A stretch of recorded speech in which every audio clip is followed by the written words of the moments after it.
panagkarito yung kas gobernador iti Ilocos Norte, sir. Ket nakatartara ya, garaw kami tagaraw. At kuy-kuyugek ni Rhea, ken iti kaskenan nga napaidasigan tayo. Tay kung kunak, amoy tinaudi apo nga tiyempo nga nakapagpil, na ikanti gundaway iti umili, nga agpilit amat probinsya, idila 2010. Idi nagsango ni Aimee kini Apo Kiyon. Kalpasan na DJ, awanen at awamit makaitured, nga sumango, kadagiti katakwada. Iso nga, idi 2013, haan lang ang gobernador, pati vice-gobernador, pati bukales, may salang ni Rhea idi. Kasde man di 2016 kasta man di 2019 kada 2020 to kasde kumamanen ang masapol nga maisubli iti tao iti gundaway nga da pagpilyan da no sinot mangida ulo katakwan. So na-challenge kayo, sir? Wala at damit iti aramid da nga madimit iti panagkitak kasla dete amo mate kunadan nga all it takes for evil is for good men to do nothing. No nasayat ka, ket bebe amlata medyo rada makita makasla may kaniwas o inuhan na nasayat, ket di ka agununi, makabasol kamet. Kas pagarigan dito yung para kanya ket nadaksen dito, imutang ti probinsya ti 2 bilyon nga pesos nasurok. Ti may isang bilyon na po ket may 1,000 nga milyon na pesos. 2 billion pesos ti inyutang da nga datayot agbayad iti masangwanan na inyutang ni Apo Governor Aimee detoy iti upatabulan antes ang nudot termino na ket anak pakausaran dito 2 bilyon na pesos haamit nga dito pagsisiatan nga direktamente ti umili besa nga bilyon na pesos para di Marcos Stadium. Kaya na pala ng alak kwarta di gobyerno nasyonal akas lararamidan tayo tapno bingay iti pagbaybayad tayo buwis kumaamit iti mangpatakder iti DJ. So 1 billion de Marcos Stadium de dapayan 600 million plus nga ano de dapayan na po diya kamuno ano serbina dito paglakwan pagtakilakwan ket mangayap da kumat investor nga isot umay agpuunan tapno agiserek ti kwarta toy han nga dito iyutang da iti masangwanan iti umili ket datay mit nga rod dagbaybayad sa adapay talong nga kasot o patapulong nga milyon na pesos panaka ipadakkel ta kapitulyo ket isu di jay tinapananti 2 bilyon na pesos ket no di tayo tagun-uni narigat may tapuan no hana may pakamu kadagiti umili datoy tadigiti sanggulang palalawigan di damit latagun-unin.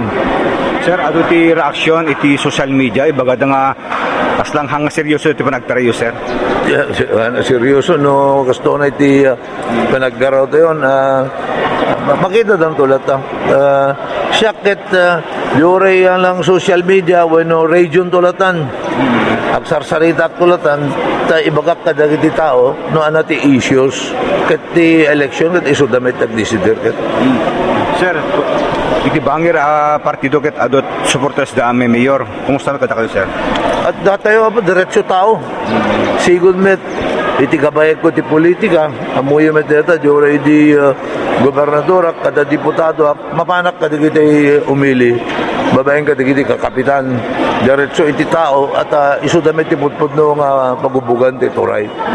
Sir, idi panapipilaan ti COC at exchange of text kada kayo kini Apo BBM awan ti konser follow up na din, sir. Awan dahil nakulam to ti mayor ket Piman mabutbuteng damit lamin at anangarod makita yung iti kapitolyo kandigit kanawan ti panagsuspenso dat mayor at sumursurot lat namit iti sangguniang panlalawigan di nakakatkatawa kasi parang dito ko mapagudpod ket nasuspenso mahay di sinuspenso ni Aimee tata nasuspenso met ti Apo Rafi Benemerito nga magkurno dalat na kadakwada at maamak damit nga no kukadalat na Kapitolyo, kakaasi kami kung natin may sudatag gobernador.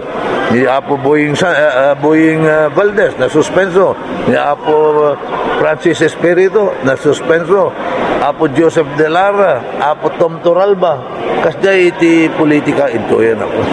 Iti second district, sir, kaso naman iti, sir, panagpasyar tayo, sir. Ket ang kampayunan naputi, nag-organize kami langin, dagiti barangay leaders, ket adumet, akas pa nga ti Ili ti Batak, nag-organize, ket dagiti kakapitan iti gobernador tayo, abay sa umasidag damit nga apon na palalot ilimi ko na at amoy damit apong digitoy, yun ni Apo Matthew, when the Aime, awang kapitan nga makasarita kadakwada, handa nga makadiretso, tila kasarsarita da, dito Office of Barangay Affairs, ket mailiumet, dagiti tao, nga dadatay ama iti probinsya, nga makasarita da mismo.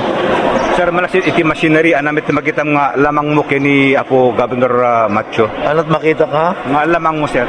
Lamang ko, ket experience ka. Te experience ken dato'y kasidig ko ti tao. Ammo ti tao, amamudak. Amok iti kasapulan da, amok ti mangisakit kadakwada, maasit gandak. Kaya nakasagana ito yung tumulong kadakwada ang yaman na kalito. Ito'y banger ket hanmet maasit ganti tao, po lumapanda ket anawrod. Handa pa'y agkikinaawatan ka digito'y tao. So marigatan mi digito'y tao, agalo medyo mabainda pa'y ket diya. Sir, marugit ang aldawan ti kampanya ti national, sino met ti hindi suportaran nga presidente ken vice president, sir? Awan ba, siya ket local lahat ti concentrate yun. Presidente, vice-presidente, dahil ito talaban ti local ti sangsang wekon. Awan pa ti may nakisarita kata kayo, sir, na kandidato? Ato ti mayat umay, ngayon ti kunak kadakwada, sa bali iti sitwasyon mi dito Ilocos Norte at adda kandidato mi nga taga Ilocos Norte. Ado, siyempre dito yung probinsyado yo, dandani iso amin nga kaprobinsyado yo, bungbong da amin. At anangor kaprobinsyaan da, naggobernador dito ket kas diamit ikababalin tayo. Ngayon ado kadakwada iti mangisakit kada tayo iti lokal. Iso nga no intayo ko manunong ti sa bali aket babalawin da tayo pa. Iso nga nasisiyat nga kas di ko nakadawakal dispensaren nyo ta hanak ang mabalin nga makibiyang iti presidente, iti rural, iti probinsya at masapol iti pang presidente sangsang kamay sa kam dito. Sir, tay mensahe tayo nga iti taga Ilocos Norte, sir. Kete ko na ka no, kahit yung agsubli iti gundaway nga da kayo manen iti mangigem ti riyan dati turay babaen ti dati agserbi kada kayo nga pudpud no ket sindada anak nga agsubli nga agserbi kada kayo.